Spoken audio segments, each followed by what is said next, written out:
Tidak ada yang membutuhkanmu di sini. Pergilah, kata anakku. Tapi dia tidak tahu. Nama saya Sari, dan hari ini saya ingin menceritakan kisah yang telah menghancurkan hati saya berkeping-keping. Ini adalah kisah tentang pengkhianatan dari orang yang paling saya cintai di dunia ini. Saya tidak pernah membayangkan bahwa suatu hari nanti, anak kandung saya sendiri akan mengusir saya dari rumah yang telah saya bangun dengan keringat dan air mata saya selama puluhan tahun. Saya adalah seorang janda yang telah membesarkan 2 orang anak sendirian setelah suami saya, Budi, meninggal dalam kecelakaan kerja 15 tahun yang lalu.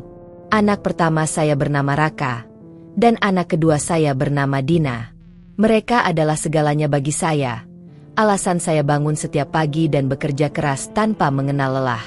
Sejak suami saya meninggal, saya bekerja sebagai pembantu rumah tangga di berbagai rumah orang kaya.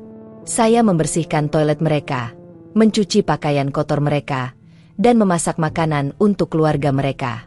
Tidak ada pekerjaan yang terlalu hina bagi saya asalkan anak-anak saya bisa sekolah dan memiliki kehidupan yang lebih baik dari saya.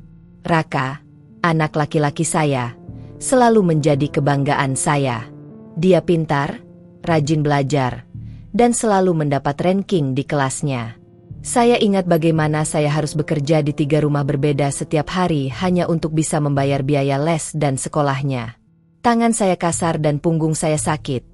Tapi senyuman Raka ketika membawa pulang piagam juara membuatnya semua terasa sepadan. Dina, anak perempuan saya, lebih pendiam dan sensitif. Dia sering menangis melihat saya pulang dengan kelelahan, tetapi saya selalu mengatakan padanya bahwa ini semua untuk masa depan mereka. Saya tidak ingin mereka mengalami kesulitan seperti yang saya alami. Saya ingin mereka bisa hidup dengan layak dan bermartabat. Bertahun-tahun berlalu dengan cepat. Raka berhasil masuk ke universitas negeri terbaik dengan jurusan teknik. Saya sangat bangga padanya. Meskipun untuk membiayai kuliahnya, saya harus meminjam uang dari rentenir dengan bunga yang mencekik leher. Setiap malam saya tidak bisa tidur memikirkan bagaimana cara membayar hutang itu, tapi saya tidak pernah mengeluh di depan anak-anak saya. Setelah lulus kuliah, Raka mendapat pekerjaan yang sangat bagus di sebuah perusahaan multinasional. Gaji pertamanya sangat besar, lebih besar dari total penghasilan saya selama setahun bekerja sebagai pembantu. Saya menangis bahagia malam itu, merasa bahwa semua pengorbanan saya tidak sia-sia. Akhirnya, anak saya berhasil keluar dari kemiskinan yang telah membelenggu keluarga kami. Tidak lama setelah itu, Raka menikah dengan seorang wanita bernama Melati. Dia berasal dari keluarga kaya dan terpandang. Sejak pertama kali bertemu, saya merasakan ada yang aneh dari cara Melati memandang saya. Ada tatapan meremehkan di matanya, seolah-olah saya adalah sesuatu yang kotor yang mengotori kehidupan barunya bersama Raka. Pada awalnya, saya mencoba mengabaikan perasaan itu. Saya pikir mungkin saya terlalu sensitif atau terlalu lelah sehingga salah mengartikan sikapnya. Saya tetap berusaha menjadi ibu mertua yang baik, membantu mereka dengan apapun yang saya bisa. Saya bahkan menjahitkan gorden untuk rumah baru mereka dengan tangan saya sendiri, meskipun mata saya sudah rabun. Namun, setelah Melati melahirkan anak pertama mereka, sikap Raka mulai berubah drastis. Dia yang dulu selalu menelepon saya setiap hari, tiba-tiba jarang menghubungi. Ketika saya datang berkunjung ke rumah mereka, Raka terlihat tidak nyaman dan selalu mencari alasan untuk menyingkat kunjungan saya. Saya tahu ini bukan sepenuhnya salah Raka. Melati pasti telah meracuni pikirannya. Suatu hari, saya mendengar Melati berbicara dengan ibunya di telepon. Dia mengeluh tentang saya dengan nada yang sangat tidak sopan. Ibu Raka itu memalukan. Bu, kemarin dia datang ke sini pakai baju lusuh dan sandal jepit. Bagaimana kalau tetangga melihat? Mereka akan pikir keluarga kita miskin, katanya dengan nada jijik yang membuat hati saya seperti ditusuk ribuan jarum. Saya tidak marah mendengarnya. Justru saya merasa sangat sedih. Apakah anak yang telah saya besarkan dengan susah payah itu sekarang malu dengan ibunya sendiri? Apakah semua pengorbanan saya selama ini tidak berarti apa-apa di matanya? Saya pulang ke rumah kontrakan saya yang kecil sambil menangis sepanjang jalan. Dina, anak perempuan saya yang sudah bekerja sebagai guru, sangat marah ketika mendengar perlakuan Raka dan Melati terhadap saya. Dia ingin mengajak saya tinggal bersamanya, tapi saya menolak. Saya tidak mau membebani Dina yang masih berjuang membangun karirnya. Lagi pula, saya masih punya harapan bahwa Raka akan sadar dan kembali menjadi anak yang baik seperti dulu. Beberapa bulan kemudian, saya jatuh sakit. Tubuh saya yang sudah tua dan lelah akhirnya tidak kuat lagi bekerja keras seperti dulu. Saya terkena stroke ringan dan harus dirawat di rumah sakit selama seminggu. Dina yang merawat saya dengan penuh kasih sayang. Sementara Raka hanya datang sekali dan itu pun hanya sebentar karena Melati meneleponnya berkali-kali menyuruhnya pulang. Setelah keluar dari rumah sakit, dokter menyarankan saya untuk tidak tinggal sendirian karena kondisi kesehatan saya yang masih lemah. Dina kembali mengajak saya tinggal bersamanya, tapi apartemennya sangat kecil dan dia juga sedang berencana menikah. Saya tidak ingin merepotkannya di saat-saat penting dalam hidupnya. Dengan hati yang berat, saya menelepon Raka dan meminta apakah saya bisa tinggal bersama mereka sementara waktu hingga kondisi saya membaik. Telepon itu dijawab oleh Melati dengan nada yang sangat dingin. "Ibu tunggu sebentar, saya panggilkan Raka," katanya dengan enggan. Saya mendengar mereka berbisik-bisik di latar belakang, dan saya yakin mereka sedang berdebat. Akhirnya Raka mengangkat telepon. Suaranya terdengar tegang dan tidak nyaman. "Bu, sebenarnya rumah kami tidak terlalu besar. Kamar-kamarnya sudah terpakai semua. Mungkin ibu bisa tinggal dengan Dina saja," katanya dengan nada yang mencoba terdengar menyesal tapi sebenarnya penuh dengan penolakan. Hati saya hancur mendengar kata-kata itu dari mulut anak yang pernah saya gendong dengan penuh cinta. Saya tidak menyerah.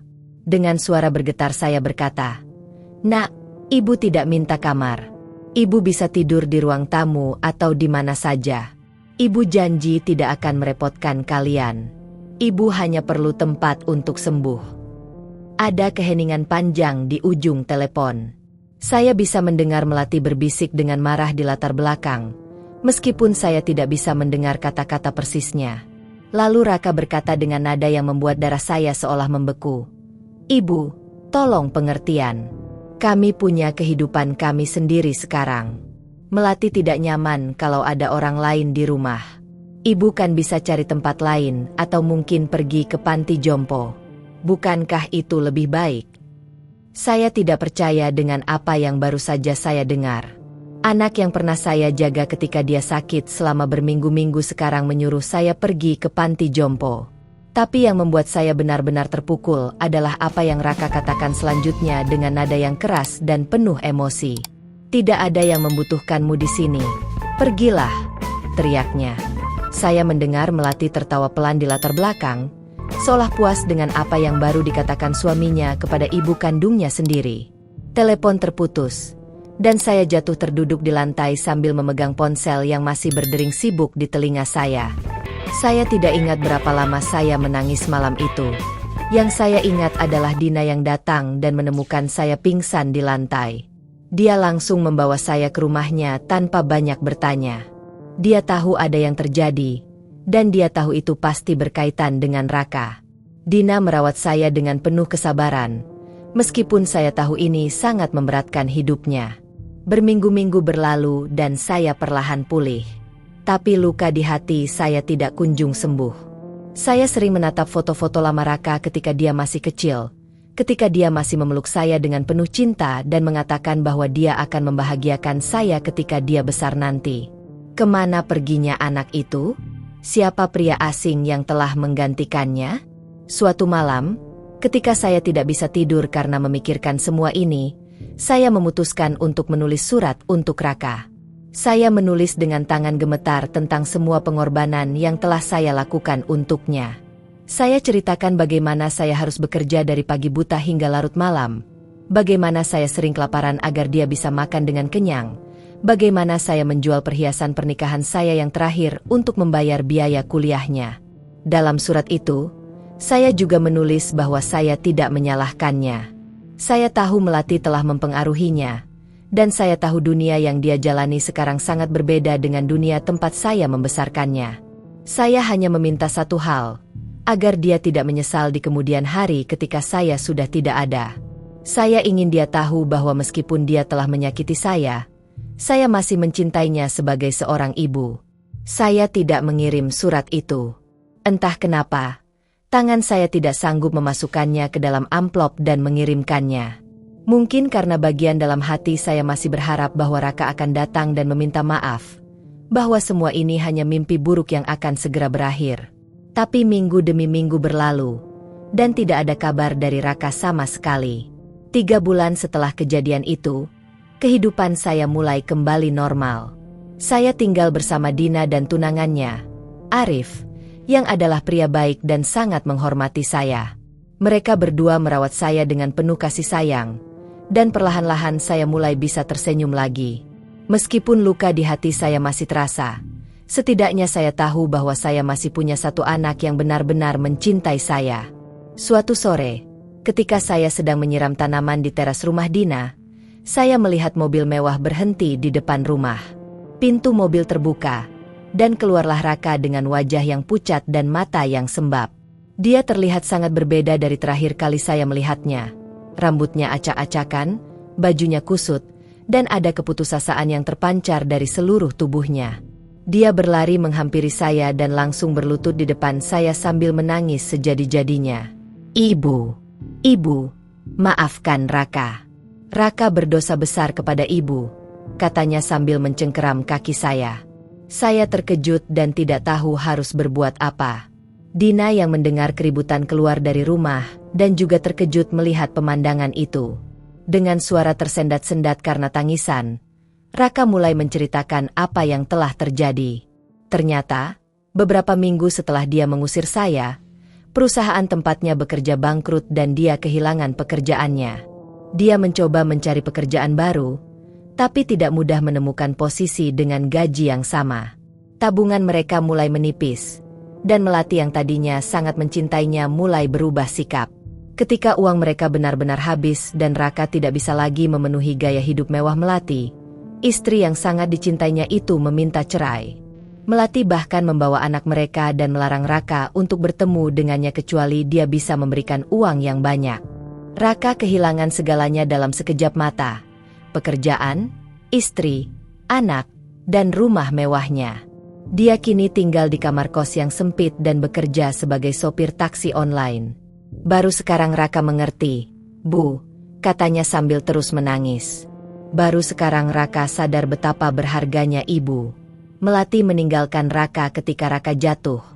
Tapi ibu selalu ada bahkan ketika kami tidak punya apa-apa. Raka bodoh. Bu, Raka sangat bodoh dan jahat. Raka tidak pantas disebut anak ibu. Saya merasakan air mata mengalir di pipi saya. Bagian dari hati saya merasa sakit melihat anak saya menderita seperti ini, tapi bagian lain dari hati saya merasa bahwa ini adalah pelajaran yang harus dia terima. Kehidupan telah mengajarkan Raka pelajaran yang tidak akan pernah dia lupakan, bahwa cinta sejati tidak diukur dari materi, dan keluarga yang sesungguhnya adalah mereka yang ada di saat kita terpuruk, bukan hanya di saat kita sukses. Dina yang berdiri di belakang saya berbisik, Bu, keputusan ada di tangan ibu. Apapun yang ibu putuskan, Dina akan mendukung. Saya menatap Raka yang masih berlutut di hadapan saya, dan saya melihat anak kecil yang dulu pernah saya gendong, anak yang pernah tertidur di pelukan saya sambil tersenyum. Dia memang telah menyakiti saya, tapi dia tetaplah darah daging saya. Tapi kali ini, saya tidak akan mudah memaafkan. Bukan karena saya dendam, tapi karena Raka harus benar-benar belajar dari kesalahannya. Saya harus memastikan bahwa dia tidak hanya menyesal karena kehilangan segalanya, tapi karena dia benar-benar mengerti nilai dari pengorbanan dan cinta seorang ibu. Pelajaran hidup yang paling berharga seringkali datang dengan harga yang mahal, dan Raka harus membayar harga itu. Saya mengulurkan tangan dan menyentuh kepala Raka dengan lembut.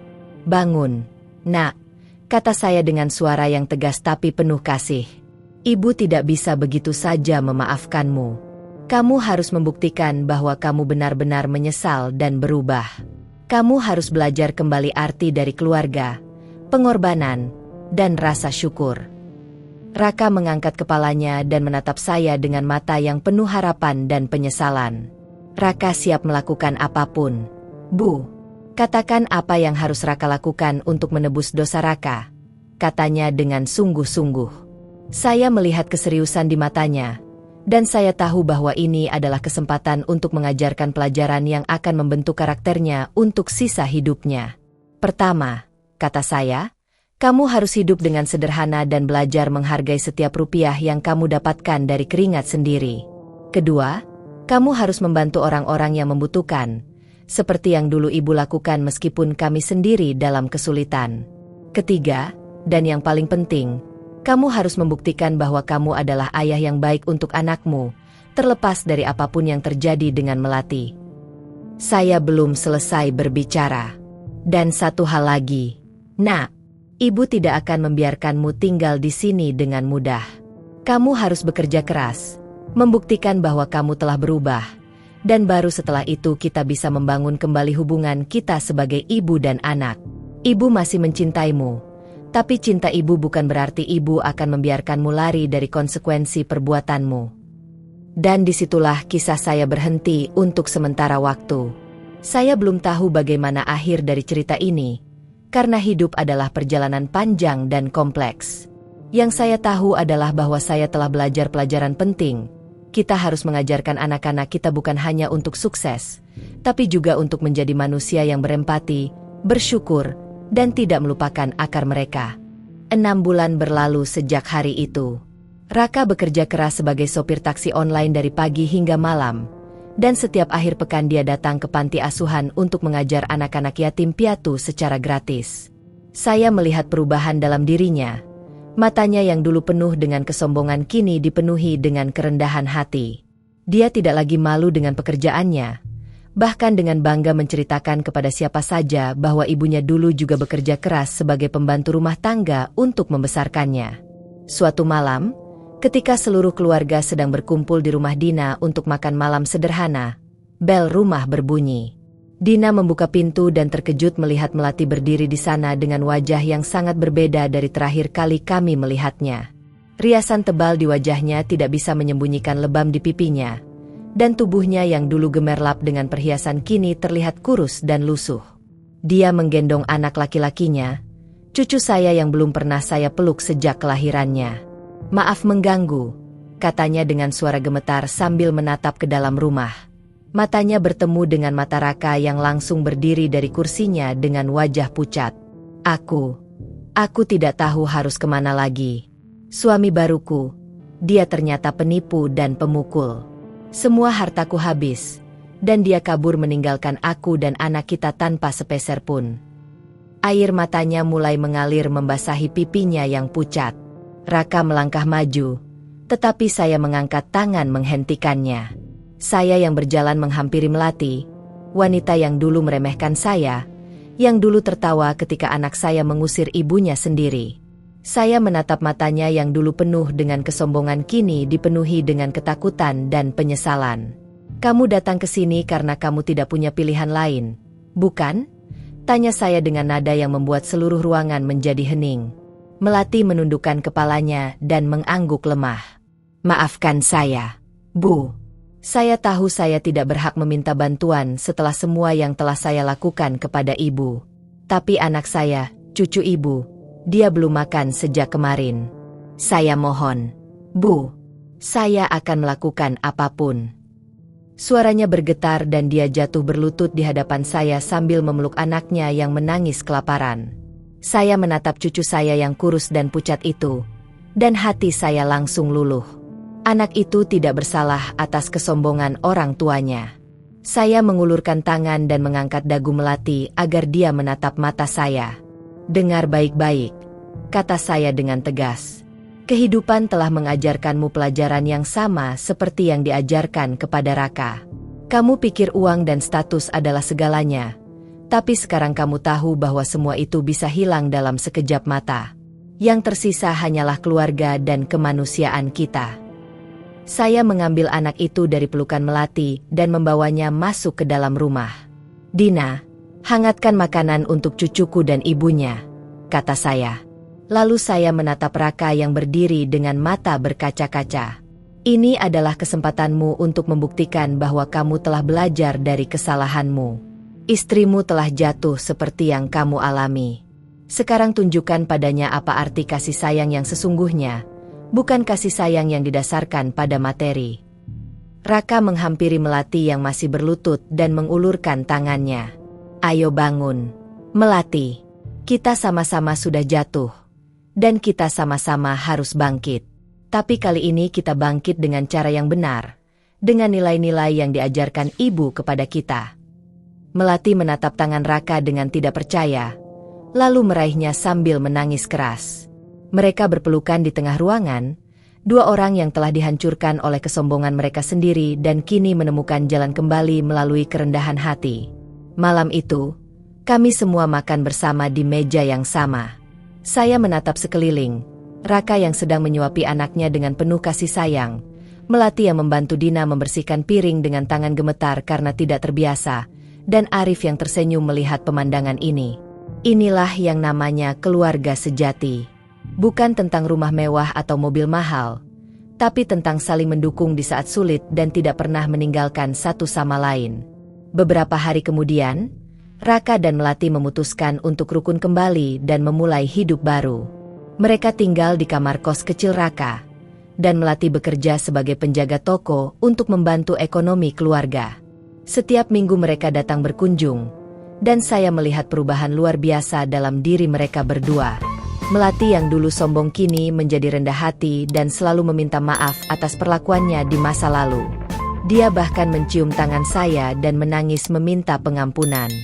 Suatu hari, ketika saya sedang merawat taman kecil di rumah Dina, cucu saya yang sudah berusia 4 tahun berlari menghampiri saya dan memeluk kaki saya. "Nenek, aku sayang nenek," katanya dengan suara riang. Air mata saya mengalir mendengar kata-kata itu. Inilah yang saya tunggu-tunggu. Cinta dari cucu yang sempat dijauhkan dari saya oleh kesombongan orang tuanya. Saya berlutut dan memeluk cucu saya erat-erat. "Nenek juga sayang padamu, Nak. Dan ingat, kelak ketika kamu besar, jangan pernah malu dengan siapapun, termasuk keluargamu sendiri. Hargai orang lain bukan dari apa yang mereka miliki, tapi dari hati mereka. Kesombongan hanya akan menghancurkanmu, seperti yang dialami ayah dan ibumu. Jadilah orang yang baik, yang selalu bersyukur dan tidak pernah melupakan akarmu." Anak itu mengangguk meskipun saya yakin dia belum sepenuhnya mengerti. Tapi saya tahu, suatu hari nanti dia akan mengingat kata-kata ini. Saya menatap Raka dan Melati yang berdiri tidak jauh dari situ, menyaksikan momen ini dengan air mata di pipi mereka. Mereka telah belajar pelajaran yang paling berharga dalam hidup, bahwa kebahagiaan sejati bukan datang dari harta atau status, tapi dari keluarga yang saling mencintai tanpa syarat. Dan saya, Sari, seorang mantan pembantu rumah tangga yang pernah diusir oleh anaknya sendiri, kini duduk dikelilingi oleh keluarga yang telah menemukan kembali makna cinta sejati. Pelajaran hidup yang ingin saya sampaikan adalah ini: tidak peduli seberapa tinggi kamu terbang, jangan pernah lupa dari mana kamu berasal. Hormati orang tuamu yang telah berkorban untukmu, karena suatu hari nanti kamu akan mengerti bahwa cinta mereka adalah harta paling berharga yang pernah kamu miliki. Dan ketika kehidupan menghancurkanmu karena kesombonganmu, hanya keluarga yang akan tetap berdiri di sampingmu dan mengulurkan tangan untuk membantumu bangkit kembali. Ini adalah kisah saya, kisah tentang pengkhianatan, kehancuran, dan akhirnya penebusan. Kisah yang mengajarkan bahwa tidak ada kata terlambat untuk berubah, dan bahwa kasih sayang seorang ibu akan selalu ada meskipun telah dilukai berkali-kali. Semoga kisah ini menjadi pengingat bagi kita semua untuk tidak pernah meremehkan pengorbanan orang tua kita, dan untuk selalu bersyukur atas apa yang kita miliki sebelum kehidupan mengambilnya dari kita. Terima kasih sudah mendengarkan kisah saya hingga akhir. Saya tahu cerita ini mungkin telah menyentuh hati Anda, membuat Anda marah, sedih, atau bahkan menangis. Itulah tujuan saya, untuk mengingatkan kita semua tentang pentingnya keluarga dan betapa berharganya pengorbanan orang tua kita. Jika kisah ini membuat Anda merenungkan hubungan Anda dengan keluarga, maka saya telah berhasil menyampaikan pesan yang ingin saya bagikan. Saya sangat ingin mendengar pendapat Anda tentang kisah Sari, Raka, dan Melati ini.